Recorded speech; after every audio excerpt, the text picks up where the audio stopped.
Assalamualaikum warahmatullahi wabarakatuh.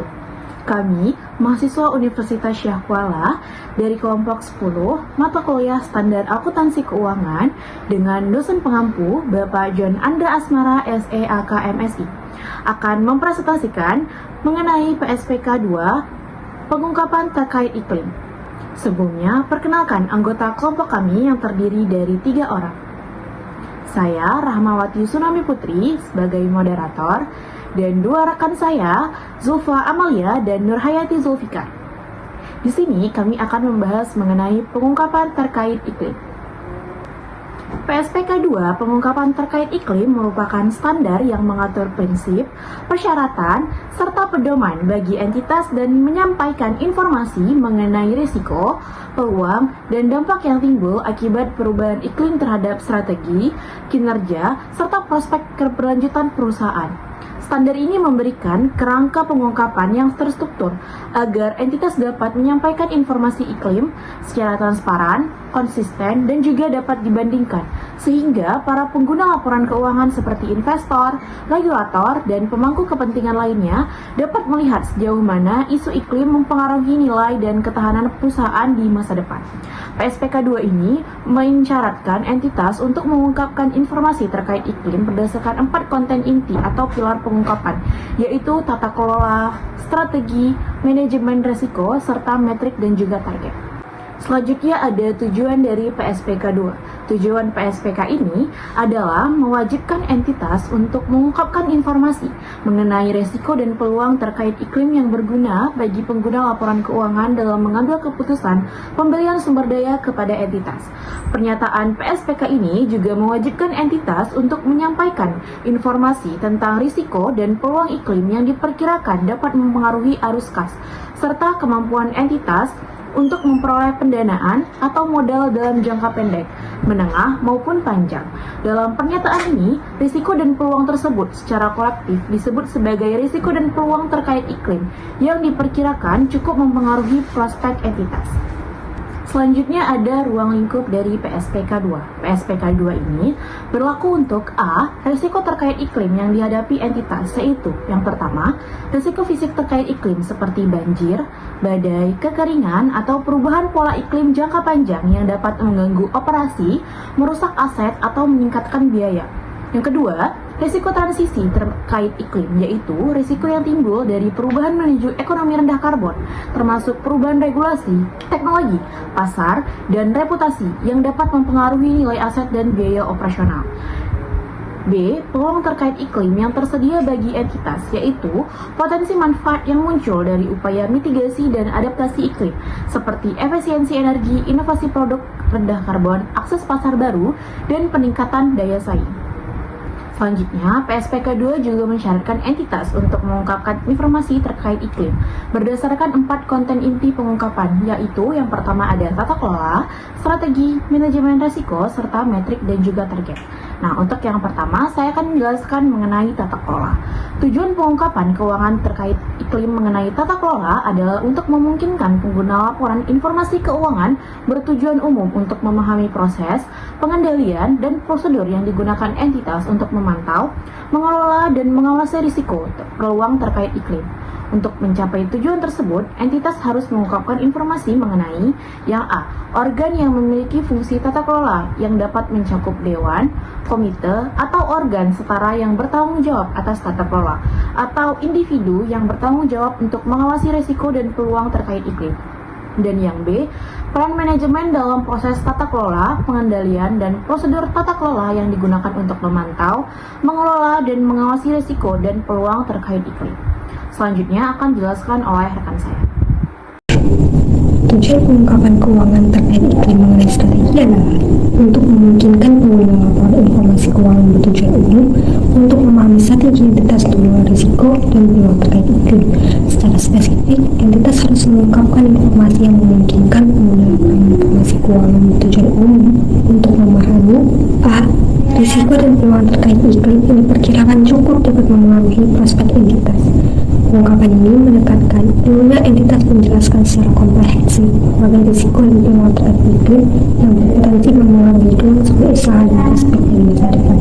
Memahami risiko dan peluang ini, melalui laporan dapat dilihat seberapa besar kemampuan entitas untuk bertahan, beradaptasi, dan memanfaatkan perubahan terkait iklim dalam jangka pendek, dampak kini dan yang diantisipasi dari risiko dan peluang terkait iklim pada model bisnis dan rantai nilai entitas. Entitas wajib menjelaskan bagaimana risiko dan peluang iklim sudah berdampak pada model bisnis saat ini, serta bagaimana dampak tersebut mungkin berkembang di masa mendatang. Ungkapan ini mencakup penjelasan mengenai bagian mana dari rantai nilai yang paling terpengaruh, seperti pemasok bahan baku, proses produksi, distribusi, hingga penggunaan produk oleh konsumen. C. Dampak risiko dan peluang terkait iklim tersebut terhadap strategi dan pengambilan keputusan entitas, termasuk informasi tentang rencana transisi terkait iklim.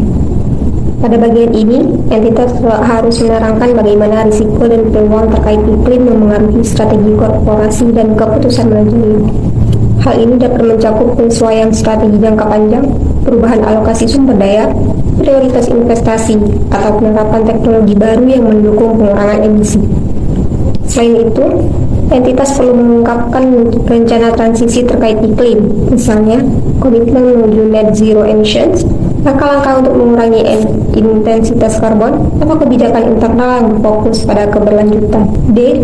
Dampak risiko dan peluang terkait iklim terhadap posisi keuangan, kinerja keuangan, dan arus kas entitas untuk suatu periode pelaporan. Dan dampak yang diantisipasi terhadap posisi keuangan, kinerja keuangan, dan arus kas entitas dalam jangka pendek, menengah, dan panjang, dengan mempertimbangkan bagaimana risiko dan peluang terkait iklim tersebut telah diperhitungkan dalam perencanaan keuangan. Entitas harus menyediakan analisis yang menunjukkan bagaimana faktor iklim berpengaruh pada laporan keuangan, baik saat ini maupun di masa mendatang. Dampak tersebut dapat berupa perubahan biaya operasional, penurunan atau peningkatan pendapatan, penyesuaian nilai aset, kewajiban terkait regulasi iklim, atau kebutuhan modal tambahan untuk inisiatif berkelanjutan. E. Ketahanan iklim dari strategi dan model bisnis entitas terhadap perubahan, perkembangan, dan ketidakpastian terkait iklim.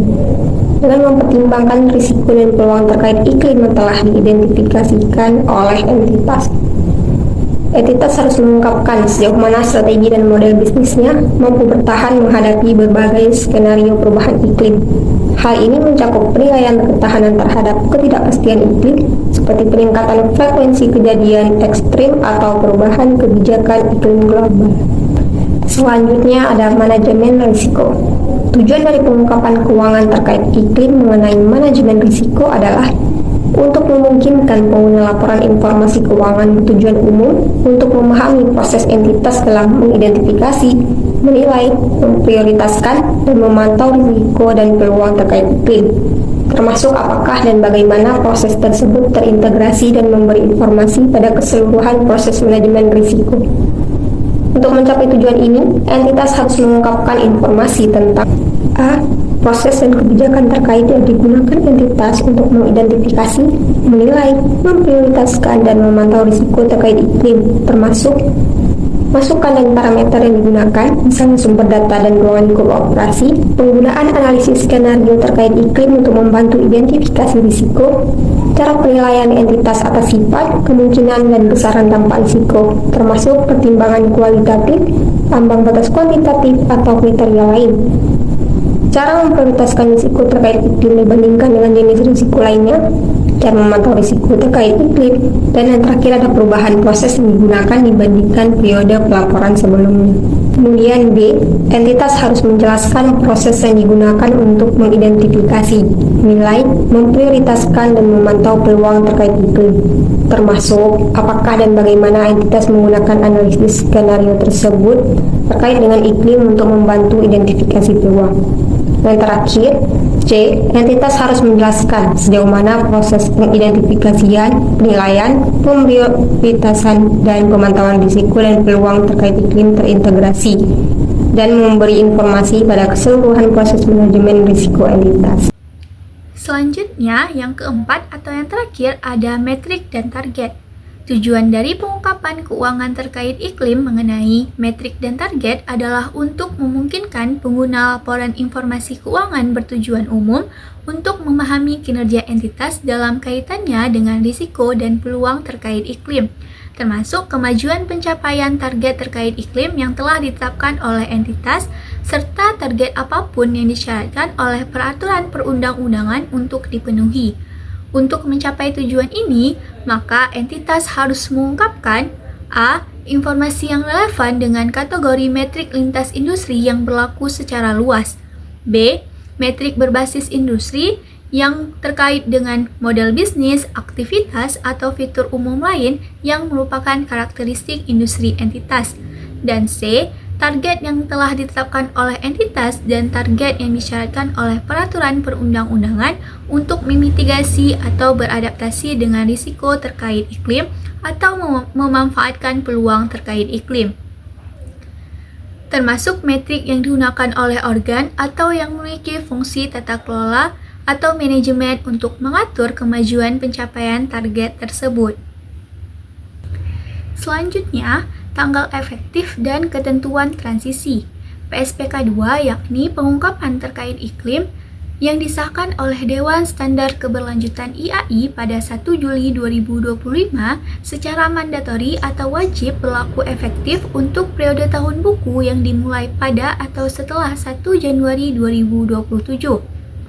Meskipun terdapat tanggal efektif wajib, PSPK 2 secara eksplisit memperkenankan penerapan dini atau opsional, akan tetapi entitas harus mengungkapkan fakta tersebut dan menerapkan PSPK 1, yakni terkait dengan persyaratan umum pengungkapan informasi keuangan terkait keberlanjutan pada saat yang bersamaan.